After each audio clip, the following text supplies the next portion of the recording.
PK ലേണിങ്സിൻ്റെ next ക്ലാസ്സിലേക്ക് നമുക്ക് പോകാം. ഭാരതീയ നാഗരിക സുരക്ഷാ സംഹിതയാണ്.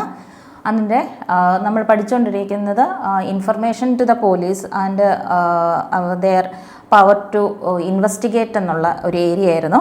നെക്സ്റ്റ് നമ്മൾ ക്ലാസ്സിലേക്ക് പോകുമ്പോൾ അതിൽ നമ്മൾ പ്രധാനമായിട്ട് നോക്കാൻ പോകുന്നത്, ഇന്നത്തെ ക്ലാസ്സിൽ നമ്മൾ പ്രധാനമായിട്ട് നോക്കാൻ പോകുന്നത് statements to police and use thereof എന്നുള്ള സെക്ഷൻ 181 പറയുന്നത് statements to police and use thereof എന്നുള്ളത്, അതായത് പോലീസിന് നൽകുന്ന സ്റ്റേറ്റ്മെൻറ്റുകൾ. അപ്പോൾ സ്റ്റേറ്റ്മെൻറ്റുകളും ഉണ്ട്. ഇവിടെയാണ് നമ്മൾ പോലീസിന് നൽകുന്ന ചില വിവരങ്ങൾ അത് സ്റ്റേറ്റ്മെൻറ്റ്സും ഉണ്ട്, കൺഫെഷൻസും ഉണ്ട്. അപ്പോൾ ഈ സ്റ്റേറ്റ്മെൻറ്റുകൾ എന്ന് പറയുന്ന ചില ഈ വസ്തുതകൾ എന്ന് പറയുന്നത് എങ്ങനെയുള്ളതാണ്? ഈ സ്റ്റേറ്റ്മെൻറ്റുകൾ ഒരു വ്യക്തി ഞാൻ കുറ്റം സമ്മതിക്കുന്നു, ഞാൻ ചെയ്ത കുറ്റം ഞാൻ അംഗീകരിക്കുകയാണെങ്കിൽ അത് കൺഫെഷൻസ് ആണ്. എന്നാൽ നമ്മൾക്ക് അറിയാവുന്ന ചില വിവരങ്ങൾ നൽകുകയാണെങ്കിൽ അതിനെ നമ്മൾ സ്റ്റേറ്റ്മെൻറ്റുകൾ എന്ന് വിളിക്കും. അപ്പോൾ 181 statements to police and use their ഓഫിന് പറയുന്നത് നമ്മൾ പോലീസിന് കൊടുക്കുന്ന ചില സ്റ്റേറ്റ്മെൻറ്റുകൾ അത് എങ്ങനെയാണ് പോലീസ് യൂസ് ചെയ്യുന്നത് എന്നുള്ളതാണ്. ഇവിടെ നമ്മൾ കൊടുക്കുന്ന സ്റ്റേറ്റ്മെൻറ്റുകൾ ഏത് വ്യക്തി ആയിക്കൊള്ളട്ടെ, അപ്പം ഏത് വ്യക്തി എന്ന് പറയുന്നത് ഈ സ്റ്റേറ്റ്മെൻറ്റുകൾ ഒരു ക്രിമിനൽ കേസുമായി ബന്ധപ്പെട്ട് നമ്മളൊരു വസ്തുതകൾ അല്ലെങ്കിൽ സ്റ്റേറ്റ്മെൻറ്റുകൾ നമ്മൾ കൊടുക്കുമ്പോൾ ഈ ഇൻവെസ്റ്റിഗേഷൻ ഓഫീസറിൻ്റെ അടുത്താണ് നമ്മളിത് കൊടുക്കുന്നത്. അപ്പോൾ എന്ത് ചെയ്യണം? നമ്മൾ ആദ്യം പറഞ്ഞു തുടങ്ങിയത് തന്നെ അങ്ങനെയായിരുന്നു. ഇൻഫർമേഷൻസ് കൊടുത്തു കഴിഞ്ഞാൽ അത് റെഡ്യൂസ്ഡ് ടു റൈറ്റിംഗ് ആയിരിക്കണം, അത് പകർപ്പാക്കി എഴുതിയെടുക്കണം എന്നുള്ളതാണ്. ഇനി അത് തന്നെ മേക്ക് ചെയ്യുന്ന ആൾക്കാർ ഇൻഫർമേഷൻ കൊടുക്കുന്ന ആൾ അതിനകത്ത് ഒപ്പിട്ടിട്ടുണ്ടായിരിക്കണം. ഇനി ഓക്കെ, അങ്ങനെ നമ്മൾ കൊടുത്ത ഒരു സ്റ്റേറ്റ്മെൻറ്റ് അവർ റെക്കോർഡ് ചെയ്യുക മീൻസ് പറയുകയാണെങ്കിൽ അത് എഴുതിയെടുക്കുന്നു എന്നുള്ളത്. അങ്ങനെ കൊടുത്ത ഒരു സ്റ്റേറ്റ്മെൻറ്റോ ഇല്ലെങ്കിൽ അതിൻ്റെ ഏതെങ്കിലും ഒരു പാർട്ടോ അത് എങ്ങനെ യൂസ് ചെയ്യണം, യൂസ്ഡ് ഫോർ എനി പർപ്പസ്. അതായത് ഇനി എന്തിനു വേണ്ടിയിട്ടാണ് നമ്മൾ ഒരു വ്യക്തി ഒരു കേസുമായി സംബന്ധിച്ച് അയാൾക്ക് അറിയുന്ന ഒരു സംഗതി പറഞ്ഞു കൊടുക്കുമ്പോൾ ആ ഒരു സ്റ്റേറ്റ്മെൻറ്റിന് ഒരു അന്വേഷണ ഉദ്യോഗസ്ഥനെ എങ്ങനെ ഉപയോഗിക്കാമെന്നുള്ളതാണ്. അപ്പോൾ ഇൻവെസ്റ്റിഗേഷൻ ടൈമിൽ എങ്ങനെയൊക്കെ ഉപയോഗിക്കാം എന്നുള്ളതാണ്. അപ്പോൾ ഇൻവെസ്റ്റിഗേഷൻ്റെ ടൈമിൽ എനി ഒഫൻസ്, അപ്പം ഈ investigation at the time statement mass made എന്നുള്ളതാണ്. അപ്പോൾ ഇതിൽ പറയുന്നത് എനി ഇൻക്വയറി ടൈമിലോ ഇൻക്വയറി അല്ലെങ്കിൽ trial in respect of any offence, ഒരു കേസിൻ്റെ ഇൻക്വയറിയും ട്രയലുമായി സംബന്ധിച്ച് ഏതൊരു വേളയിലും എപ്പോൾ വേണമെങ്കിലും നമ്മൾ പറഞ്ഞ ഈ മൊഴി എന്ന് പറയുന്ന ഈ സ്റ്റേറ്റ്മെൻറ്റിനെ ഉപയോഗിക്കാം എന്നുള്ളതാണ്. അപ്പോൾ ഒരു കേസ് തെളിയിക്കുന്നതിലേക്ക് വേണ്ടിയിട്ട് അതിൻ്റെ ഇൻക്വയറി ടൈമിലോ ട്രയലിൻ്റെ സമയത്തോ ഒരു അന്വേഷണ ഉദ്യോഗസ്ഥന് മുമ്പാകെ കൊടുക്കുന്ന മൊഴികൾ, നമുക്ക് തൽക്കാലം അങ്ങനെ വേണമെങ്കിൽ പറയാം, അതിനെ നമ്മൾക്ക് എന്ത് ചെയ്യാൻ പറ്റും? ഉപയോഗിക്കാൻ പറ്റും. എങ്ങനെയാണ് നമ്മളതിനെ ഉപയോഗിക്കുന്നത്? നമ്മളെന്ന് പറയുമ്പോൾ ഇൻവെസ്റ്റിഗേഷൻ ഓഫീസർക്ക് അത് കോടതിയുടെ ആവശ്യത്തിലേക്ക് വേണ്ടിയിട്ട് പിന്നീട് ഈ സ്റ്റേറ്റ്മെൻറ്റ് കൊടുത്ത ആൾക്കാരെ വിളിച്ചു വരുത്തിയിട്ട് ഇന്ന കാര്യങ്ങൾ ഇത് പറഞ്ഞത് സത്യമാണ്, ഈ പറയുന്ന വാക്കുകൾ അല്ലെങ്കിൽ പറയുന്ന സ്റ്റേറ്റ്മെൻറ്റുകൾ മറ്റ് തെളിവുകളുമായി സംബന്ധിച്ച് എങ്ങനെയാണ് അത് ഒത്താണോ പോകുന്നത് എന്നൊക്കെ ഉള്ളത് ഉപയോഗിക്കാൻ പറ്റും. അടുത്തതാണ് ഓക്കെ, അങ്ങനെ സ്റ്റേറ്റ്മെൻറ്റ് കൊടുക്കുന്ന സമയത്ത് no inducement to be offered എന്നുള്ളതാണ്. അതായത് 182 പറയുന്നത് നമ്മളൊരു വ്യക്തി ഇതുപോലെ മൊഴി കൊടുക്കാൻ മുന്നിൽ ചെന്ന് നിൽക്കുകയാണ്. അങ്ങനെ മൊഴി കൊടുക്കാൻ ചെല്ലുന്ന സമയത്ത് എന്ത് ചെയ്യാൻ പാടില്ല? ഒരു തരത്തിലുള്ള പ്രചോദനങ്ങളും നൽകാൻ പാടില്ല എന്നുള്ളതാണ്, പ്രേരിപ്പിക്കാൻ പാടില്ല എന്നുള്ളതാണ്. അപ്പോൾ ഈ പോലീസ് ഓഫീസറിൻ്റെ അടുത്ത് നമ്മൾ ഈ സ്റ്റേറ്റ്മെൻറ്റ് പറയാൻ ചെന്ന് നിൽക്കുമ്പോൾ പോലീസ് ഓഫീസറോ മറ്റേതെങ്കിലും ഒരു അതോറിറ്റിയുടെ മുമ്പിലോ നമ്മൾ ഈ പറയുന്ന മൊഴി രേഖപ്പെടുത്താനോ സ്റ്റേറ്റ്മെൻറ്റ് കൊടുക്കാൻ ചെല്ലുമ്പോൾ എന്ത് പറയാൻ പാടില്ല? ഇൻഡ്യൂസ് ചെയ്യാൻ പാടില്ല എന്നുള്ളതാണ്. അപ്പം ഇൻഡ്യൂസ്മെന്റ് എന്ന് പറഞ്ഞു കഴിഞ്ഞാൽ ഏതെങ്കിലും തരത്തിലുള്ള പ്രലോഭനങ്ങളോ അതല്ലെങ്കിൽ വാഗ്ദാനങ്ങൾ, പ്രോമിസുകളോ, അതല്ല എന്നുണ്ടെങ്കിൽ ത്രട്ടനിങ്, ഭീഷണിയോ, അതായത് മര്യാദയ്ക്ക് പറയട ഇല്ലെങ്കിൽ പറഞ്ഞു കഴിഞ്ഞാൽ ഞങ്ങൾ അങ്ങനെ ചെയ്യാം ഇങ്ങനെ ചെയ്യാം. അപ്പോൾ ഒരു തരത്തിലുള്ള ഇൻഡ്യൂസ്മെന്റുകളും അത് ഭീഷണിയുടെ രൂപത്തിലാണെന്നുണ്ടെങ്കിൽ, വാഗ്ദാനങ്ങളെന്നല്ലെങ്കിൽ പ്രോമിസ് രൂപേണാണെങ്കിൽ, അതായത് നമ്മളുടെ BSA ഭാരതീയ സാക്ഷി അധിനിയം 2023 പറയുന്ന സെക്ഷൻ 22 അനുസരിച്ച് പറയുന്ന ഒരു തരത്തിലുമുള്ള പ്രചോദനങ്ങൾ പാടുള്ളതല്ല. അപ്പോൾ ഈ സ്റ്റേറ്റ്മെൻറ്റുകൾ എടുക്കുന്ന സമയത്ത് പോലീസിൻ്റെ മുൻപിൽ സ്റ്റേറ്റ്മെൻറ്റ് കൊടുക്കുന്ന സമയത്ത് പ്രതി എന്ന് പറയുന്നതോ പ്രതി ആയിക്കൊള്ളട്ടെ സാക്ഷി ആയിക്കൊള്ളട്ടെ അവർ സ്വമേധയാ വന്ന് നിന്ന് പറയുന്നതായിരിക്കണം. എന്നാൽ ഈ ഒരു പോലീസ് ഓഫീസറോ മറ്റേതെങ്കിലും ഒരു പേഴ്സണോ any person he making the course of any investigation under this chapter any statement which he may be disposed to make his own free. എന്നാൽ എന്താണ്, ഒരു വ്യക്തി സ്വമേധയാ വന്ന് നിന്ന് ഈ പറയുന്ന വിവരങ്ങൾ പറയാൻ തയ്യാറാകുമ്പോൾ ഒരു പോലീസ് ഓഫീസറും അതിനെ തടയാൻ പാടുള്ളതും അല്ല. അത് മാത്രമല്ല എന്താണ്, ഇനി ഇതിൽ തന്നെ സെക്ഷൻ അടുത്ത് പറയാൻ പോകുന്ന സെക്ഷൻ 183 പ്രൊവിഷൻസുമായിട്ട് ഇത് കണക്റ്റഡ് ആയിട്ടുള്ളതാണ്. അപ്പോൾ രണ്ട് കാര്യങ്ങളാണ് പറയുന്നത്. ഒരു അന്വേഷണ ഉദ്യോഗസ്ഥൻ്റെ മുമ്പിൽ കൊടുക്കുന്ന സ്റ്റേറ്റ്മെൻറ്റുകൾ വിചാരണ വേളയിലോ അതിൻ്റെ അന്വേഷണ വിചാരണ സമയത്തോ ഇൻക്വയറിയുടെ ട്രയലിൻ്റെയോ സമയത്ത് ഉപയോഗിക്കാവുന്നതും, ഇങ്ങനെ സ്റ്റേറ്റ്മെന്റ് കൊടുക്കാൻ അവിടെ ചെന്ന് നിൽക്കുമ്പോൾ, ഇല്ലെങ്കിൽ പോലീസിന്റെ മുന്നാകെ ചെന്ന് നിൽക്കുമ്പോൾ, ഒരു ഓഫീസറിന്റെ അടുത്തോ അതോറിറ്റിയുടെ അടുത്തോ ചെന്ന് നിൽക്കുമ്പോൾ ഇൻഡ്യൂസ്മെന്റുകൾ, പ്രചോദനങ്ങൾ ഒന്നും തന്നെ പാടില്ല എന്നുള്ളതും അടുത്ത പ്രൊവിഷൻസ് പറയുന്നത്. അടുത്തയാണ് റെക്കോർഡിംഗ് ഓഫ്. അപ്പോൾ ഇവിടെ നിന്നുകൊണ്ടാണ് ഈ രണ്ട് 181 നിന്നും 182 നിന്നുമാണ് നമ്മൾ അടുത്ത പ്രൊവിഷനിലേക്ക് പോകുന്നത്. റെക്കോർഡിംഗ് ഓഫ് കൺഫെഷൻസ് ആൻഡ് സ്റ്റേറ്റ്മെൻറ്റുകൾ, അതായത് കുറ്റസമ്മതങ്ങളും സ്റ്റേറ്റ്മെൻറ്റുകളും ഇങ്ങനെ രേഖപ്പെടുത്തണം എന്നുള്ളതാണ്. അപ്പോൾ കൺഫെഷനാണ് കുറ്റസമ്മതം എന്ന് പറയുന്നത്. ഞാൻ ചെയ്ത കുറ്റം, ഞാനാണത് ചെയ്തത്, ഞാൻ അങ്ങനെ തന്നെ ചെയ്തു എന്ന് പറയുന്നതാണ് കുറ്റസമ്മതം, കൺഫെഷൻ എന്ന് പറയും. എന്നാൽ സ്റ്റേറ്റ്മെൻറ്റുകൾ അങ്ങനെയല്ല.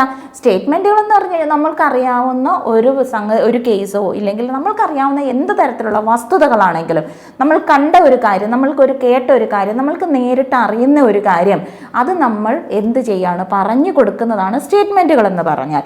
അപ്പോൾ ഈ 181ൻ്റെ 1 പറയുന്നു ഏതെങ്കിലും ഒരു മജിസ്ട്രേറ്റ്, അതായത് any magistrate of the district എന്ന് പറയുന്നത് എന്താണ്, in the information about the ഒരു എന്താണ് കൺഫെഷൻ എന്ന് പറയുന്നത്, commission of any offence has been registered may whether or not he has jurisdiction. അപ്പോൾ ഒരു മജിസ്ട്രേറ്റ്, ഒരു ഡിസ്ട്രിക്ട് മജിസ്ട്രേറ്റിൻ്റെ മുമ്പിൽ അദ്ദേഹത്തിന് ആ കേസുമായി സംബന്ധിച്ച് അധികാര പരിധി ഉണ്ടോ ഇല്ലയോ എന്നുള്ളത് നോക്കണ്ട. അവിടെ അദ്ദേഹത്തിന് record any confession or statement. കണ്ടോ, അപ്പോൾ any magistrate of A district, അപ്പോൾ ഒരു ജില്ലയിലുള്ള ഒരു മജിസ്ട്രേറ്റിന്, അപ്പോൾ അദ്ദേഹത്തിൻ്റെ കോടതിയുടെ പരിധിയിൽ വരുന്ന കേസാണോ അല്ലയോ എന്നൊന്നും നോക്കേണ്ട കാര്യമില്ല. അദ്ദേഹത്തിൻ്റെ മുന്നിൽ വരുന്ന ഒരു പ്രതിയുടെ കൺഫെഷൻസും സ്റ്റേറ്റ്മെൻറ്റുകളും ആർക്ക് റെക്കോർഡ് ചെയ്യാനുള്ള അധികാരമുണ്ട്? ഈ പറഞ്ഞ മജിസ്ട്രേറ്റിന് റെക്കോർഡ് ചെയ്യാനുള്ള അധികാരമുണ്ട്. In the course of investigation under this chapter. അപ്പോൾ ഇൻവെസ്റ്റിഗേഷൻ ടൈമിൽ അവിടെയാണ് നമ്മളൊരു കാര്യം മനസ്സിലാക്കേണ്ടത്. കൺഫെഷൻസ് ആരെടുത്ത് പറയണം, കുറ്റസമ്മതം എന്ന് പറയുന്നത് സ്റ്റേറ്റ്മെൻറ്റ് ആരുടെ മുന്നിൽ മേക്ക് ചെയ്യണം എന്നൊക്കെ ഉള്ളതാണ്. ഇനി at the time afterwards but before the commencement of അതായത് കൺഫെഷൻസും സ്റ്റേറ്റ്മെൻറ്റുകളും എപ്പോൾ നടത്തണമെന്ന് ചോദിച്ചു കഴിഞ്ഞാൽ എന്താണ്, അത് എനി ടൈം ആഫ്റ്റർവേർഡ്സ്, അതായത് എന്താണ്, ഇൻക്വയറിയും ട്രയലും ഇൻവെസ്റ്റിഗേഷൻ ടൈമിൽ എപ്പോൾ വേണമെന്നുണ്ടെങ്കിലും, പക്ഷേ അത് ഇൻക്വയറിയും ട്രയലും തുടങ്ങുന്നതിന് മുമ്പ് വേണം എന്ത് നടത്താൻ, ഈ പറഞ്ഞ കൺഫെഷൻസോ സ്റ്റേറ്റ്മെൻറ്റുകളോ ചെയ്യാനുള്ളതാണ്. അപ്പോൾ 183യുമായി സംബന്ധിച്ച് നമ്മൾ കൺഫെഷൻസും സ്റ്റേറ്റ്മെൻറ്റുകളും രേഖപ്പെടുത്തുന്നതിൽ ഒരു കാര്യം പറഞ്ഞത്, അതൊരു ഡിസ്ട്രിക്ട് മജിസ്ട്രേറ്റിൻ്റെ അടുത്ത്, അതായത് any magistrate of the district, ആ ജില്ലയിലുള്ള ഏത് മജിസ്ട്രേറ്റ് എന്നുള്ളത്, ഡിസ്ട്രിക്ട് മജിസ്ട്രേറ്റ് എന്നുള്ള ജില്ലയിലുള്ള ഏത് മജിസ്ട്രേറ്റിൻ്റെ മുൻപിലും ആ മജിസ്ട്രേറ്റിന് ജൂറിസ്ഡിക്ഷൻ ഉണ്ടോ ഇല്ലയോ എന്നുള്ള കാര്യം നോക്കേണ്ട, അദ്ദേഹത്തിന് കൺഫെഷൻസും സ്റ്റേറ്റ്മെൻറ്റുകളും റെക്കോർഡ് ചെയ്യാനുള്ള അധികാരമുണ്ട്. 1. 2, ഈ കൺഫെഷൻസ് ആൻഡ് സ്റ്റേറ്റ്മെൻറ്റുകൾ എന്ന് പറയുന്നത് ഇൻവെസ്റ്റിഗേഷൻ ടൈമിൽ എപ്പോൾ വേണമെന്നുണ്ടെങ്കിലും രേഖപ്പെടുത്താം, പക്ഷേ അത് എന്തിനു മുമ്പ് വേണം, ഇൻക്വയറി അല്ലെങ്കിൽ ട്രയൽ എന്ന് പറയുന്നത് സ്റ്റാർട്ട് ചെയ്യുന്നതിന് മുൻപ് വേണം. ഇനി അതുമാത്രമല്ല മറ്റൊരു കാര്യം പറയുന്നതെന്ന് പറഞ്ഞാൽ ഏത് കൺഫെഷൻ ആയിക്കോട്ടെ സ്റ്റേറ്റ്മെൻറ്റ് ആയിക്കോട്ടെ എന്താണ് അത് റെക്കോർഡ് ചെയ്യുന്നത് ഓഡിയോ വീഡിയോ ഇലക്ട്രോണിക് മീൻസിൽ in the presence of advocate of the person accused of an offence എന്നുള്ളതാണ്. അപ്പോൾ കൺഫെഷൻസും സ്റ്റേറ്റ്മെൻറ്റുകളും രേഖപ്പെടുത്തുന്നത് ഒരു എന്താണ് അക്യൂസ്ഡ് പേഴ്സൻ്റെ എന്താണ് അഡ്വക്കേറ്റിന് മുൻപിലായിരിക്കണം, അദ്ദേഹത്തിൻ്റെ പ്രസൻസിലായിരിക്കണം. അത് ഓഡിയോ വീഡിയോയിൽ അത് എന്താണ് മീൻസിൽ അത് റെക്കോർഡ് ചെയ്യുകയും വേണം. എന്തുമാത്രമല്ല ഈ കൺഫെഷൻസ് എന്ന് പറയുന്ന റെക്കോർഡ് ചെയ്യുന്നത് ഒരു പോലീസ് ഓഫീസർ എന്ന് പറയും. No confession shall be recorded by police officer on whom any power of a magistrate has been conferred under any law for the time being. അതായത് കൺഫെഷൻസ് എപ്പോഴും രേഖപ്പെടുത്തേണ്ട കുറ്റസമ്മതങ്ങൾ, അതൊരു ക്വസ്റ്റ്യനാണ്. കുറ്റസമ്മതം എന്ന് പറയുന്നത് പോലീസിന് മുന്നാകെ അല്ല കുറ്റം സമ്മതിക്കേണ്ടത്, അത് ആരാണത് രേഖപ്പെടുത്തേണ്ടത്? കുറ്റസമ്മതം കൺഫെഷൻസ് എപ്പോഴും ഒരു മജിസ്ട്രേറ്റിൻ്റെ മുമ്പിലായിരിക്കണം. കാരണം മജിസ്ട്രേറ്റിൻ്റെ മുമ്പിൽ രേഖപ്പെടുത്തുന്ന കുറ്റസമ്മതത്തിന് എന്തുള്ളൂ, വിലയുള്ളൂ. അതൊരു പോലീസ് ഉദ്യോഗസ്ഥൻ്റെ മുമ്പിൽ രേഖപ്പെടുത്തി കഴിഞ്ഞാൽ അതിന് വിലയില്ല എന്നുള്ളതാണ്. അത് എന്തൊരു കൺഫെഷൻസ് ആയിട്ട് എടുക്കില്ല. ഇനി ഏതെങ്കിലും തരത്തിൽ മജിസ്ട്രേറ്റിൻ്റെ പവർ കൊടുത്ത ഒരു പോലീസ് ഉദ്യോഗസ്ഥനാണെങ്കിൽ പോലും എന്താണ്, അവിടെയും ഈ പറയുന്ന പ്രൊവിഷൻസ് ബാധകമല്ല. അതായത് മജിസ്ട്രേറ്റ് എന്ന് പറയുന്ന ആളുടെ അടുത്ത് തന്നെ എന്ത് ചെയ്യണം, കൺഫെഷൻസ്, കുറ്റസമ്മതങ്ങൾ രേഖപ്പെടുത്തിയിരിക്കണം എന്നുള്ളതാണ്. ഓക്കെ, ഇനി ഈ മജിസ്ട്രേറ്റ് എന്ന് പറയുന്നത് റെക്കോർഡ് ചെയ്യുന്നതിന് മുമ്പ്, ഓക്കെ, മജിസ്ട്രേറ്റിൻ്റെ മുമ്പിൽ എന്തുകൊണ്ട് നിർത്തിയിരിക്കുകയാണ്, പ്രതി കൊണ്ടുവന്ന് നിർത്തിയിരിക്കുന്നു. ഇങ്ങനെ ഈ പ്രതിയെ കൊണ്ടുവന്ന് നിർത്തിയിരിക്കുമ്പോൾ ഈ കൺഫെഷൻസ് പറയുന്നതിന് മുമ്പ് എന്ത് ചെയ്യണം, മജിസ്ട്രേറ്റ് ഈ പ്രതിയോട് പറഞ്ഞു കൊടുക്കണം എന്താണ്, he is not bound to make any confessions എന്ന് പറയുന്നത്. അപ്പം മതീഷിനെ ഇവിടെ കൊണ്ടുവന്ന് നിർത്തിയിരിക്കുമ്പോൾ മതീഷിൻ്റെ അടുത്ത് പറയണം എന്താണ്, മതീഷെ എന്താണ് നിങ്ങൾ ചെയ്ത കുറ്റം ഇവിടെ സമ്മതിക്കേണ്ട യാതൊരു കാര്യമില്ല, മിണ്ടാതെ നിന്നാലും പ്രശ്നമൊന്നുമില്ല. പക്ഷേ ഇപ്പം നിങ്ങളിങ്ങനെ പറഞ്ഞു കഴിയുകയാണെങ്കിൽ, ഓക്കെ, നിങ്ങളിങ്ങനെ ഈ പറയുന്ന കുറ്റം സമ്മതിക്കുന്നുണ്ടെങ്കിൽ ഇത് നിങ്ങൾക്കെതിരെയുള്ള തെളിവായിട്ട് ഉപയോഗിക്കാം എന്നുള്ളതാണ്. അപ്പം നമ്മൾ കോടതിയിലേക്ക് എങ്ങും പോയിട്ടില്ല, ഒരു എന്താണ് പ്രൊസീജിയറിൻ്റെ ഭാഗമായിട്ട് ഒരു ഇൻഫർമേഷൻ കിട്ടുന്നു, ആ സ്ഥലത്ത് ചെല്ലുന്നു, എന്താണ് പ്രൈമ ഫേഷ്യ ഇൻവെസ്റ്റിഗേഷൻസും എവിഡൻസും ഒക്കെ എടുത്തതിൻ്റെ ഭാഗമായിട്ട് ഒരാൾ പ്രതിയെന്ന് കണ്ടെത്തുന്നു. എന്താണ് നിലവിലുള്ള എല്ലാ തെളിവുകളും അദ്ദേഹത്തിനെതിരാണ്. അദ്ദേഹത്തിനെ നമ്മൾ അറസ്റ്റ് ചെയ്യുന്നു, മജിസ്ട്രേറ്റിൻ്റെ മുന്നിൽ ഹാജരാകുന്നു. അവിടെ വെച്ച് എന്താണ് അതുവരെയുള്ള എല്ലാ ഒരു റിപ്പോർട്ടും പോലീസ് കൈമാറുന്നു. അവിടെ വെച്ച് മജിസ്ട്രേറ്റ് ചോദിക്കുന്നു, പ്രതി കുറ്റം സമ്മതിക്കുന്നു എന്നുള്ളത്, കൺഫെഷൻസ് നടത്തുന്നു. ഈ കൺഫെഷൻ നടത്തുമ്പോൾ ഇദ്ദേഹത്തിനോട് പറഞ്ഞു കൊടുക്കണം, എന്ത് പറഞ്ഞു കൊടുക്കണം, നിങ്ങൾ ഇങ്ങനെ പറയേണ്ട കാര്യമൊന്നുമില്ല, എന്താണ് കൃത്യമായിട്ട് പറയണമെന്നൊന്നുമില്ല, പറഞ്ഞു കഴിഞ്ഞാൽ എന്താണ് കോടതിയുടെ ഭാഗമായിട്ട് ഇൻക്വയറി ട്രയൽ നടക്കുന്ന ഈ കേസ് വിചാരണയ്ക്കെടുക്കുന്ന സമയത്ത് ഇതെല്ലാം നിങ്ങൾ പറഞ്ഞ ഈ മൊഴിയെല്ലാം അവിടെ നിങ്ങൾക്കെതിരെയായിട്ട് തന്നെ ഉപയോഗിക്കും എന്നുള്ളത് അറിഞ്ഞു വെച്ചുകൊണ്ട് വേണം നിങ്ങൾ ഈ പറയുന്ന മൊഴി രേഖപ്പെടുത്താൻ, കൺഫെഷൻസ് രേഖപ്പെടുത്താൻ എന്ന് അദ്ദേഹത്തിന് റൈറ്റാണ്. അത് മാത്രമല്ല ഒരു മൊഴി രേഖപ്പെടുത്തുന്നതിന് മുമ്പ് മജിസ്ട്രേറ്റിൻ്റെ ഡ്യൂട്ടിയുമാണ് ഇങ്ങനെ പറഞ്ഞു കൊടുക്കണം എന്നുള്ളത്. ഓക്കെ, ഇനി അത് മാത്രമല്ല, ഇതേപോലെ ഈ മജിസ്ട്രേറ്റ് ഇത് രേഖപ്പെടുത്തുമ്പോൾ മജിസ്ട്രേറ്റ് അത് സ്വമേധയാ കണ്ട് മനസ്സിലാക്കണം. ഈ പ്രതി എന്ന് പറയുന്ന വ്യക്തി, പ്രതി എന്ന് ആരോപിക്കപ്പെടുന്ന അക്യൂസ്ഡ് പേഴ്സൺ എന്ന് പറയുന്ന ഇയാൾ എന്താണ് വോളണ്ടറിലി ആയിട്ടാണ് സ്വമേധയാ പറയുന്ന, ആരും അടിച്ചും ഇടിച്ചും പീഡിപ്പിച്ചും ഭീഷണിപ്പെടുത്തിയും ഒന്നുമല്ല, ഒരു ഇൻഡ്യൂസ്മെൻറ്റിൻ്റെ പുറത്തുമല്ല കുറ്റസമ്മതം നടത്തുന്നത് എന്ന് കൃത്യമായി ബോധ്യപ്പെട്ടതിൻ്റെ അടിസ്ഥാനത്തിൽ മാത്രമേ ആര് രേഖപ്പെടുത്താൻ പാടുള്ളൂ, മജിസ്ട്രേറ്റ് എന്ത് രേഖപ്പെടുത്താൻ പാടുള്ളൂ, ഈ കൺഫെഷൻസ് രേഖപ്പെടുത്താൻ പാടുള്ളൂ എന്നുള്ളതാണ്.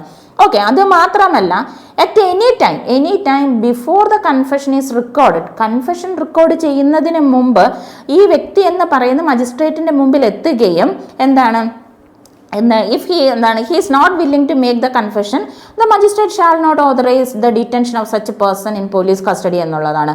ഓക്കെ, അതായത് കുറ്റം മജിസ്ട്രേറ്റിന് മുന്നിൽ ഹാജരാക്കിയ വ്യക്തി പറയാണ് ഞാൻ കുറ്റം സമ്മതിക്കുന്നില്ല, ഞാൻ കുറ്റം ചെയ്തിട്ടില്ല എന്ന് പറയുകയാണെങ്കിൽ അത് എന്താണ് പ്രതി എന്ന് നമുക്കവിടെ പറയാൻ പറ്റുമോ? ഇല്ല. അപ്പോൾ അങ്ങനെ ഒരു വ്യക്തി കുറ്റസമ്മതം നടത്തിയിട്ടില്ല, അല്ലെങ്കിൽ നടത്താൻ അദ്ദേഹത്തിന് ഉദ്ദേശമില്ല എന്നുണ്ടെങ്കിൽ, he is not willing to make any confession ആണ് എന്നുണ്ടെങ്കിൽ മജിസ്ട്രേറ്റ് ഈ പ്രതി എന്ന് ആരോപിക്കപ്പെടുന്ന ഇപ്പോൾ കൺഫെഷൻ നടത്താത്ത ഇദ്ദേഹത്തിനെ എന്താണ് പോലീസ് കസ്റ്റഡിയിൽ ഡീറ്റെയിൻ ചെയ്യാൻ ഉത്തരവ് ഇടാൻ പാടുള്ളതല്ല എന്നാണ് അടുത്ത കാര്യം.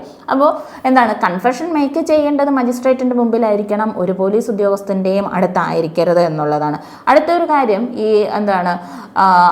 ഈ കൺഫെഷൻ മേക്ക് ചെയ്യുന്നതിന് മുമ്പ് ഒരു തരത്തിലുള്ള ഇൻഡ്യൂസ്മെൻറ്റുകളും പാടില്ല. കൺഫെഷൻ മേക്ക് പറഞ്ഞു കഴിഞ്ഞാൽ ഇത് നിങ്ങൾക്കെതിരെയുള്ള തെളിവുകളായിട്ട് വിചാരണ സമയത്ത് ഉപയോഗിക്കും എന്ന് മജിസ്ട്രേറ്റ് അങ്ങോട്ട് പറഞ്ഞു കൊടുക്കണം, ഈ അക്യൂസ്ഡ് പേഴ്സണെ അങ്ങോട്ട് പറഞ്ഞു കൊടുക്കേണ്ടതാണ്. അത് മാത്രമല്ല, ഏതെങ്കിലും അടുത്ത പ്രൊവിഷൻ പറയുന്ന കുറ്റസമ്മതമാണല്ലോ ഇപ്പം നടന്നുകൊണ്ടിരിക്കുന്നത്. ഇനി സെക്ഷൻ 64-65 നമ്മൾ പറഞ്ഞിട്ടുള്ള സെക്ഷൽ ഒഫൻസുകൾ, BNS പറയുന്ന സെക്ഷൽ ഒഫൻസുകളെയൊക്കെ സംബന്ധിച്ചിട്ടുള്ളതാണെന്നുണ്ടെങ്കിൽ ഓക്കെ, ആ തരത്തിലുള്ള സ്റ്റേറ്റ്മെൻറ്റുകൾ മേക്ക് ചെയ്യണം. Statement of the person arc against ആയിട്ടാണോ ഇത്തരത്തിലുള്ള സെക്ഷൽ ഒഫൻസുകളൊക്കെ കമ്മിറ്റ് ചെയ്തത്, അതായത് വിക്ടിം ആർക്കെതിരെ എന്ന് പറയുമ്പോൾ അത് സഫർ ചെയ്ത വ്യക്തിയാണ്, ആ ഹാം സഫർ ചെയ്ത വ്യക്തി ഇൻജേർഡ് പേഴ്സൺ അല്ലെങ്കിൽ വിക്ടിം. ആ വിക്ടിം എന്ന് പറയുന്നത് ഈ ഒഫൻസ് നടന്ന ഉടനെ തന്നെ പോലീസിൻ്റെ ശ്രദ്ധയിൽ ഇത് പെട്ടുകഴിഞ്ഞാൽ അവരുടെ മൊഴി രേഖപ്പെടുത്തേണ്ടതാണ്. സ്റ്റേറ്റ്മെൻറ്റുകൾ തൊട്ട് മുമ്പ് മുമ്പേ പറഞ്ഞിട്ടുള്ള രീതിയിൽ എന്ത് ചെയ്യണം, ഈ പറയുന്ന മൊഴികൾ രേഖപ്പെടുത്തേണ്ടതാണ്. അത് മാത്രമല്ല, കൂടാതെ ഈ സ്റ്റേറ്റ്മെൻറ്റുകൾ എന്ന് പറയുന്നത് അങ്ങേയറ്റം എന്താണ്, as far as practicable record ചെയ്യേണ്ടത് ഒരു വുമൺ മജിസ്ട്രേറ്റ് ആയിരിക്കണം. Woman magistrate and in her absence any male magistrate in the presence of a woman എന്നുള്ളതാണ്. അത് നോക്കി വെച്ചോണം. അപ്പോൾ എന്താണ്, ഓക്കെ. അപ്പോൾ ഈ സെക്ഷൽ ഒഫൻസുകൾ, എസ്പെഷ്യലി റേപ്പ് റിലേറ്റഡ് ആയിട്ടുള്ള എന്താണ് ഈ വിക്ടിംസിൻ്റെയൊക്കെ സ്റ്റേറ്റ്മെൻറ്റുകൾ മേക്ക് ചെയ്യുന്ന സമയത്ത്, അങ്ങേയറ്റം സാധ്യമാവുന്ന സമയത്ത് ഈ സ്റ്റേറ്റ്മെൻറ്റുകളെല്ലാം റെക്കോർഡ് ചെയ്യേണ്ടത് ആര് റെക്കോർഡ് ചെയ്യണം? ഒരു വുമൺ മജിസ്ട്രേറ്റ് തന്നെ റെക്കോർഡ് ചെയ്യണം എന്നുള്ളതാണ്. അപ്പോൾ എല്ലാ സമയത്തും എന്താണ്, ഒരു ജില്ലയിലുള്ള മജിസ്ട്രേറ്റുമാരല്ലേ നമ്മൾക്ക് വേണ്ടത്. അപ്പോൾ എല്ലാ സമയത്തും അങ്ങനെ ഒരു വുമൺ മജിസ്ട്രേറ്റിനെ കിട്ടിയില്ല എന്നുണ്ടെങ്കിൽ ഒരു മെയിൽ മജിസ്ട്രേറ്റ് എന്ന് പറയുന്നത് അദ്ദേഹം ഒരു വുമണിൻ്റെ സാന്നിധ്യത്തിൽ, മറ്റൊരു വുമണിൻ്റെ സാന്നിധ്യത്തിൽ വേണം ഈ പറയുന്ന വിക്ടിംസിൻ്റെ മൊഴികളും സ്റ്റേറ്റ്മെൻറ്റുകളും രേഖപ്പെടുത്താൻ എന്നുള്ളതാണ്.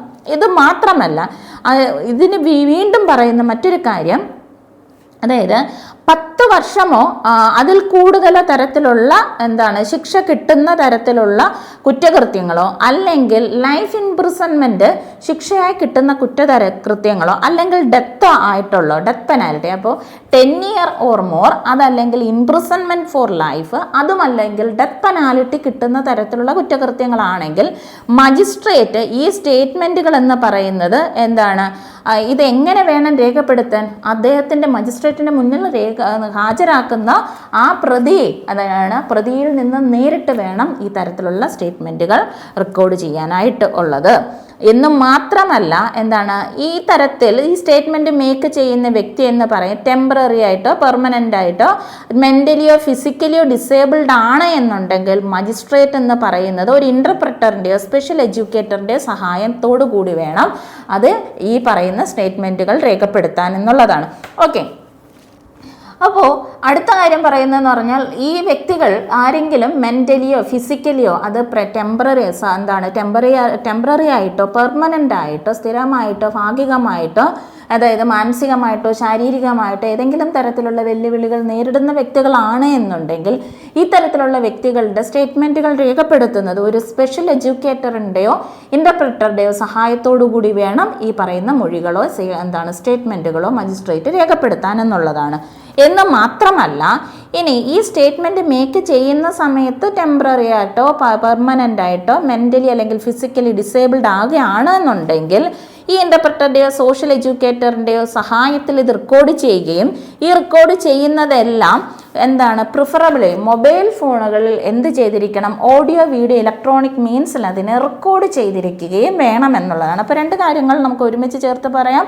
മെൻ്റലി ഫിസിക്കലി ഡിസേബിൾഡ് ആയിട്ടുള്ള അതായത് മാനസികമായിട്ടോ ശാരീരികമായിട്ടോ വെല്ലുവിളികൾ നേരിടുന്നത് അത് ടെമ്പററി ആയിട്ടോ ഭാഗികമായിട്ടോ അതല്ലെങ്കിൽ പെർമനൻ്റ് ആയിട്ടോ പൂർണ്ണമായിട്ടോ അത്തരത്തിൽ വെല്ലുവിളികൾ നേരിടുന്ന വ്യക്തികളിൽ നിന്നുള്ള സ്റ്റേറ്റ്മെൻറ്റുകൾ രേഖപ്പെടുത്തുന്ന സമയത്ത് അതൊരു സ്പെഷ്യൽ എഡ്യൂക്കേറ്ററിൻ്റെയോ ഇൻ്റർപ്രറ്ററുടെയോ അതുമല്ല എന്നുണ്ടെങ്കിൽ ഇത് അടുത്തൊരാൾ സോഷ്യൽ എഡ്യൂക്കേറ്ററിൻ്റെയോ സാന്നിധ്യത്തിൽ വേണം ഇതെല്ലാം സ്റ്റേറ്റ്മെൻറ്റുകൾ രേഖപ്പെടുത്താനും. അതുമാത്രമല്ല, ഇതെല്ലാം കഴിയുന്നത് മൊബൈൽ ഫോണിൽ അതെന്ത് ചെയ്യണം, റെക്കോർഡ് ചെയ്യുക, ഓഡിയോ വീഡിയോ ഇലക്ട്രോണിക് മീൻസിൽ അതിനെ റെക്കോർഡ് ചെയ്യുന്നതും ആകുന്നു. ഇനി അടുത്ത് നമ്മൾ ഇതേപോലെ തന്നെ ഇതേ രീതിയിൽ രേഖപ്പെടുത്തിയിട്ടുണ്ട് എന്നുണ്ടെങ്കിൽ such that the maker of the statement can be cross examined on the statement without the need of four recording the same at the time of trial എന്നുള്ളതാണ്.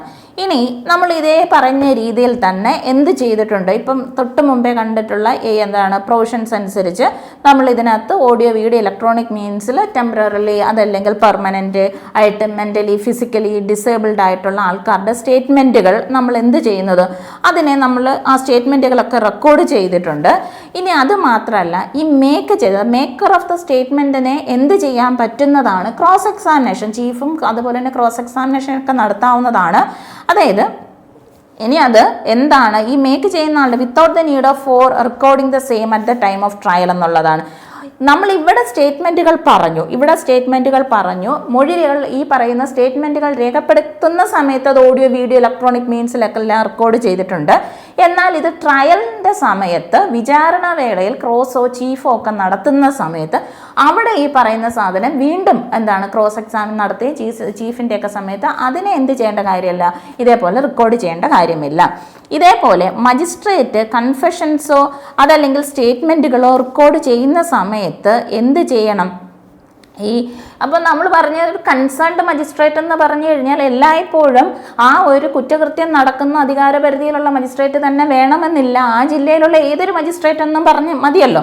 ഓക്കെ, അങ്ങനെ കിട്ടുന്ന ഒരു മജിസ്ട്രേറ്റ്, ഇപ്പം നമ്മൾ ഈ കേസ് വിചാരണ നടത്തുന്ന വിചാരണ കോടതിയുടെ മജിസ്ട്രേറ്റിൻ്റെ അടുത്തല്ല നമ്മൾ ഈ പ്രതിയെ കൊണ്ടുപോയിരിക്കുന്നത്, മറ്റൊരു മജിസ്ട്രേറ്റിൻ്റെ അടുത്താണ്.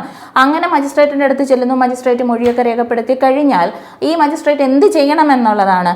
Forward it to the magistrate by whom the case is to be inquired into or tried എന്നുള്ളതാണ്. അപ്പോൾ മൊഴി രേഖപ്പെടുത്തിയ മജിസ്ട്രേറ്റ് അതിൻ്റെ റെക്കോർഡുകളെല്ലാം ആർക്ക് അയച്ചു കൊടുക്കണം?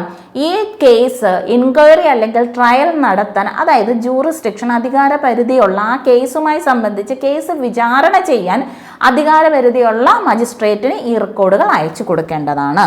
ഓക്കെ, ഇനി അടുത്ത അപ്പോൾ ഇത്രയുമാണ് 181, 2, 3 സ്റ്റേറ്റ്മെൻറ്റ്. പോലീസിന് ഇങ്ങനെ സ്റ്റേറ്റ്മെൻറ്റ് കൊടുക്കുന്നു, അവരതെങ്ങനെ ഉപയോഗിക്കുന്നു, ആ സ്റ്റേറ്റ്മെൻറ്റിൻ്റെ സമയത്ത് ഇൻഡ്യൂസ്മെൻറ്റുകളൊന്നും പാടില്ല, എങ്ങനെയാണ് കൺഫെഷൻസും സ്റ്റേറ്റ്മെൻറ്റുകളും റെക്കോർഡ് ചെയ്യേണ്ടത് എന്നുള്ളതാണ്. ഇനി കൺഫെഷൻസിൻ്റെ ഒരു കാര്യം നമ്മളെപ്പോഴും പറയേണ്ട ഒരു കാര്യം, മജിസ്ട്രേറ്റിന് ഒരു റൂമിൽ ഒരു മജിസ്ട്രേറ്റ് ഇരിപ്പുണ്ട്, അടുത്ത റൂമിൽ എന്താണ് ഒരു പോലീസ് ഉദ്യോഗസ്ഥനും ഉണ്ട്. അവിടെ ഇരുന്നിട്ടാണ് ഈ പറയുന്ന അക്യൂസ്ഡ് പേഴ്സൺസ് കൺഫെഷൻസ് നടത്തുന്നതെങ്കിൽ അതൊരു കൺഫെഷനാണോ? അല്ല, ഒരിക്കലുമല്ല. അപ്പോൾ മജിസ്ട്രേറ്റ് എവിടെയാണോ ഉള്ളത് അവിടെ മറ്റ് പോലീസുകാരുടെ സാന്നിധ്യവും പാടില്ല. ഈ മജിസ്ട്രേറ്റിൻ്റെ മുമ്പിൽ തന്നെ വേണം കുറ്റസമ്മതം നടത്താനെന്നുള്ളതാണ്. ദെൻ 184 അനുസരിച്ച് അടുത്ത പറയുന്നത് medical examination of victim of rape ആണ്. അതായത് റേപ്പിനിരയായ ആളിൻ്റെ മെഡിക്കൽ പരിശോധനയാണ് അടുത്ത് നടത്താൻ പോകുന്നത്. 184 അനുസരിച്ച് എന്താണ്, റേപ്പ് നടക്കുകയോ അറ്റംപ്റ്റ് കമ്മിറ്റ് റേപ്പോ ആണോ എന്നുണ്ടെങ്കിൽ ഇൻവെസ്റ്റിഗേഷൻ്റെ സമയത്ത് എന്താണ്, ഓക്കെ, ഇനി ഏത് വ്യക്തിയാണോ ഈ റേപ്പിന് ഇരയാക്കപ്പെട്ട വിക്ടിം ഉണ്ടല്ലോ, അപ്പോൾ എന്താണ് ആ വ്യക്തികളെ അല്ലെങ്കിൽ ആ വിക്ടിം എന്ന് പറയുന്നതിനെ ആരെയാണ് എക്സാമിൻ്റെ ബൈ മെഡിക്കൽ എക്സ്പേർട്ട്, ഒരു മെഡിക്കൽ എക്സ്പേർട്ട് എക്സാമിനേഷൻ നടത്തണം എന്നുള്ളതാണ്, പരിശോധന നടത്തണം.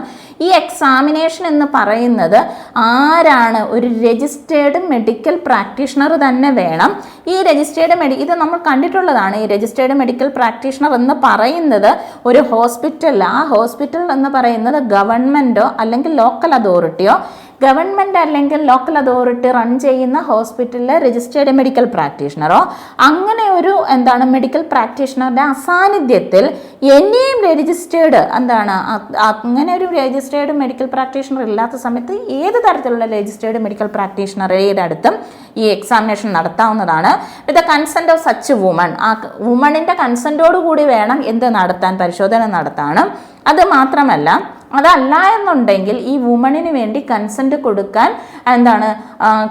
കൊടുക്കാൻ കോമ്പീറ്റൻ്റ് ആയിട്ടുള്ള ക്ഷമതയുള്ള മറ്റ് കപ്പാസിറ്റിയുള്ള മറ്റ് വ്യക്തികളുടെ സമ്മതത്തോടു കൂടി വേണം ഈ കൺസെൻറ്റ് ഇല്ലെങ്കിൽ ഈ പറയുന്ന എക്സാമിനേഷൻ നടത്താനെന്നുള്ളതാണ്. ഓക്കെ, എന്നാൽ അത് മാത്രമല്ല എന്താണ്, ഇനി send to registered medical practitioner within 24 hours from the time. Okay, ഇങ്ങനെ ഒരു റേപ്പ് നടന്നതായിട്ട് വിവരം കിട്ടിക്കഴിഞ്ഞാൽ എത്രയും വേഗം കഴിയുന്നത് 24 മണിക്കൂറിനകത്ത് വെച്ച് തന്നെ ഇത്തരത്തിലുള്ള ഒരു രജിസ്റ്റേർഡ് മെഡിക്കൽ പ്രാക്ടീഷണറുടെ അടുത്ത് പറഞ്ഞു വിടുക എന്നല്ല, പോലീസ് ഉൾപ്പെടെ പോയി എന്ത് ചെയ്യണം, വൈദ്യപരിശോധന നടത്തണം എന്നുള്ളതാണ് ആദ്യത്തേത്.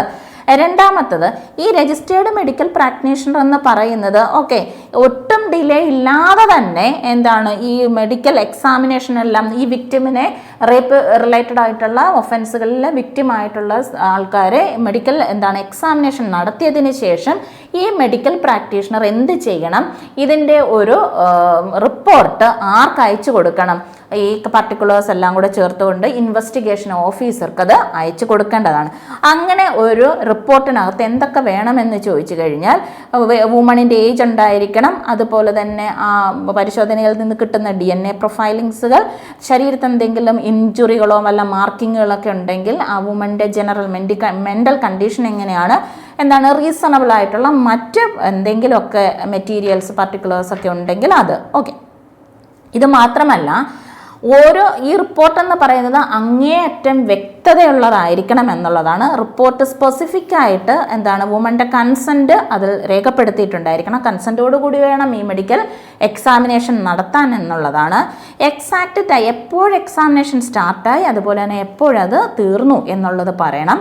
ഈ രജിസ്റ്റേർഡ് മെഡിക്കൽ പ്രാക്ടീഷണർ എന്ന് പറയുന്നത് 7 days ഒരു 7 ദിവസത്തിനുള്ളിൽ തന്നെ ഈ റിപ്പോർട്ട് ഇൻവെസ്റ്റിഗേറ്റിംഗ് ഓഫീസർക്ക് ഫോർവേഡ് ചെയ്യേണ്ടതാണ്. ദെൻ എന്താണ് ഇൻവെസ്റ്റിഗേറ്റിംഗ് ഓഫീസർ അത് കൺസേൺഡ് മജിസ്ട്രേറ്റിനും ഫോർവേഡ് ചെയ്യേണ്ടതാണ്.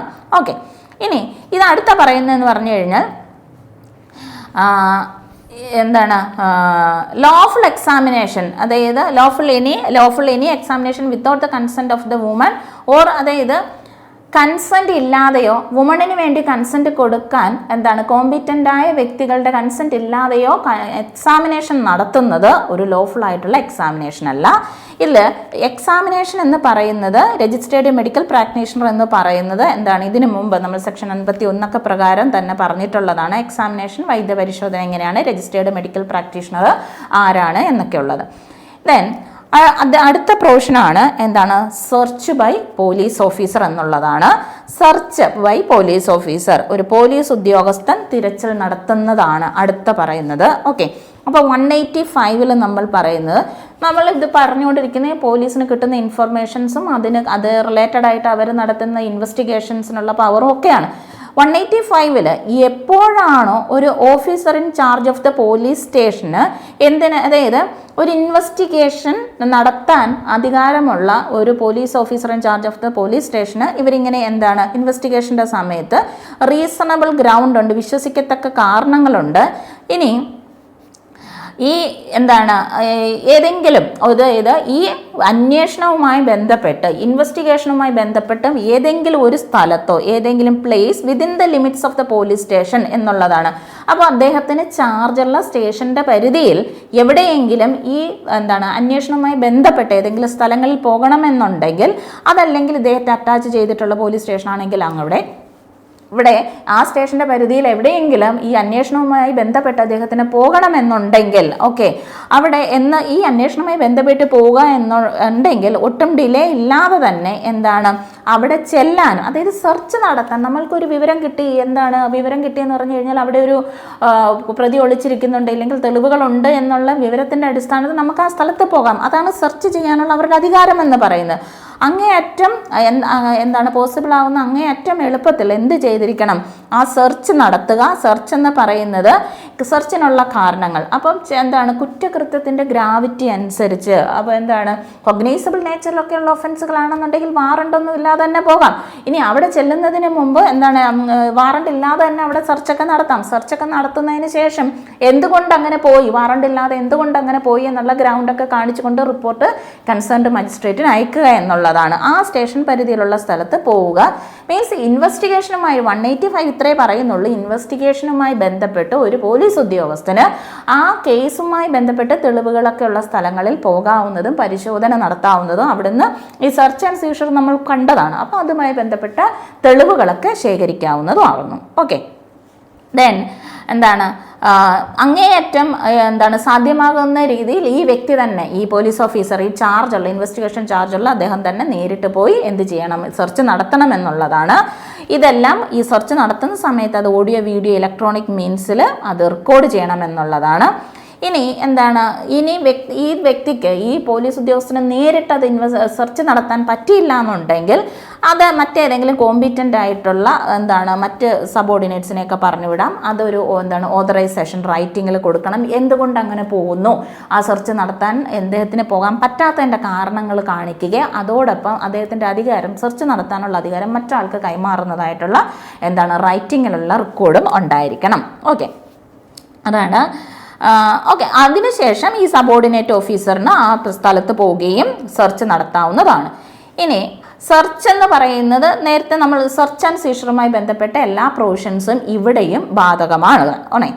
ഇനി ഇത് മാത്രമല്ല, ഈ സെർച്ച് നടത്തിയതിന് ശേഷം any record made under subsection 1 or section 3 എന്ന് പറയുന്നത് ഇതിൻ്റെ റെക്കോർഡുകളെല്ലാം ഒരു 48 മണിക്കൂറിനകത്ത് വെച്ച് നമ്മൾ ഈ ഉദ്യോഗസ്ഥർ അവിടെ പോകുന്നു, സെർച്ച് നടത്തുന്നു, അവിടുന്ന് കണ്ടു കിട്ടുന്ന തെളിവുകൾ ഇതെല്ലാം 48 മണിക്കൂറിനകത്ത് വെച്ച് തന്നെ ഈ കേസുമായി ബന്ധപ്പെട്ട് കൊഗ്നൈസൻസ്, ആ കേസ് ചാർജ് ചെയ്യാൻ, ഇല്ലെങ്കിൽ കേസ് ഏത് തരത്തിലുള്ള കുറ്റമാണോ അത് കൊഗ്നൈസൻസ് എടുക്കാൻ അല്ലെങ്കിൽ അധികാരപരിധിയുള്ള മജിസ്ട്രേറ്റ് 48 മണിക്കൂറിനകത്ത് ആ സെർച്ചിൻ്റെ റിപ്പോർട്ടുകളൊക്കെ കൊടുക്കുന്നു. ആഫ്റ്റർ ദാറ്റ് ഏത് സ്ഥലത്താണ് പോയത്, എന്തൊക്കെയാണ് ഇതിൻ്റെ എല്ലാം എന്തൊക്കെയാണ് അവിടുന്ന് കിട്ടിയത്, അതിൻ്റെയൊക്കെ റിപ്പോർട്ടും കൂടെ ചേർത്ത് മജിസ്ട്രേറ്റിന് അയക്കുന്നു എന്നുള്ളതാണ്.